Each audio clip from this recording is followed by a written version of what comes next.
So I began the system in 2001, where I would divide each exhibition I made as if it was a chapter in a kind of book, as a kind of formal system with which to kind of retain past works and develop a connected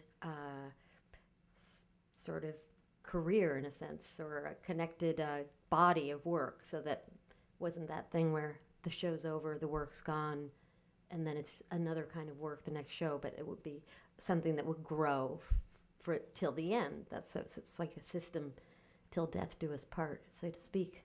So I use the metaphor of a book and chapters to sort of explain the idea, but literally it isn't that. And so I work in 8 sizes, although this chapter is the first time I've used the biggest size in the chapter. So before it was only 7 sizes, but I decided for the Renaissance to make a panel that was basically my height. And that's the limit, though. That's the cutoff. It won't go any bigger than that. And so, but each chapter is basically, in some sense, the imagery is generated by the site, whether it be the architecture, the people, the place, something about the place. As the whole book, in a sense, grows, I begin to see patterns of motifs. And one pattern is a kind of a group of portraiture that are generated for different reasons, but often it's people it's usually artists, not always.